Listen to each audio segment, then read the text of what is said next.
Hey guys, welcome to the week at the movies. My name is Sajin Shrijith and I am reviewing Viduthalai Part 2.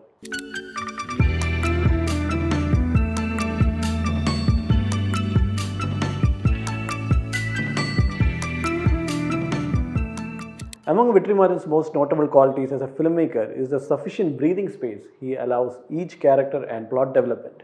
Aside from the amount of effort and ingenuity that goes into writing and staging some of the most pivotal moments that shape a character's journey.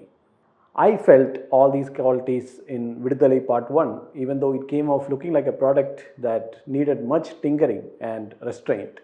Some creative choices didn't make sense, and there was the nagging feeling that it would have looked much better when seen back to back with Viduthalai Part 2.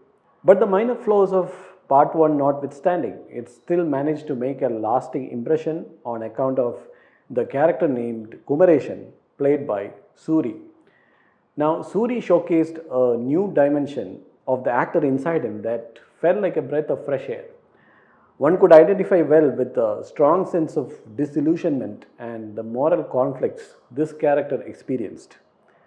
Part 2 kicks off with the detainment of Vijay Sethupathis Perumal, the mysterious revolutionary figure introduced in Part 1 through a situation that demanded a sudden outburst of brutality.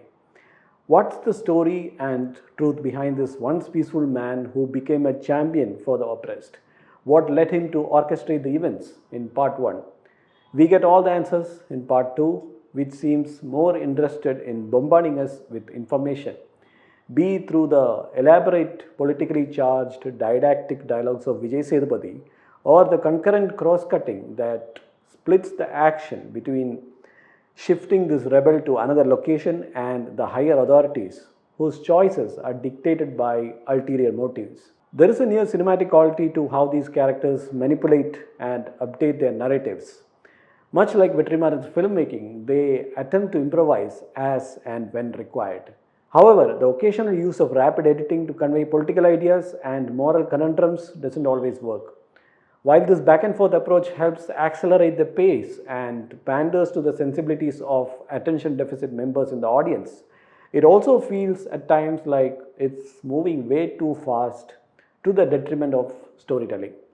I wish the film slowed down a bit and maybe spending more time with Perumal and his wife Mahalakshmi, played by Manju Warrior, would have helped. Manju Warrior plays her character with the requisite dignity but is rendered inactive after a certain point. The mature love story of Perumal and Mahalakshmi is further enhanced by an interesting angle that adds more color to the story. Speaking of color, this is a beautifully shot film, especially the opening portions that explain one of the events that triggered Perumal, involving a boy named Karupan and what compelled the teacher in Perumal to take up arms and join hands with the communist leader played by Kishore. These stretches where we see Perumal being mentored by this leader or Perumal expressing concerns about whether he would ever be able to do justice to his ideology and his people, and his growing affection for Mahalakshmi stand out the strongest. These chapters are interspersed with tragic events marked by rain, dust, blood, and grains. Vetrimaaran, with cinematographer Velraj, imbues some of these images with an astoundingly lyrical quality, especially in the atmosphere heavy early portions involving Karupan. And Ilayaraja's exceptional score, while effective in some places that demand a sense of urgency, doesn't produce the desired effect in others due to the lackluster writing and staging of those moments. Following the release of Part 1, some criticism was directed at Vetrimaaran's use of extremely violent imagery to generate an empathetic response. For me, this wasn't an issue. However, I did feel that the choice of music in certain areas, like in that encounter sequence with the senior cop played by Gautam Menon, left a bad taste.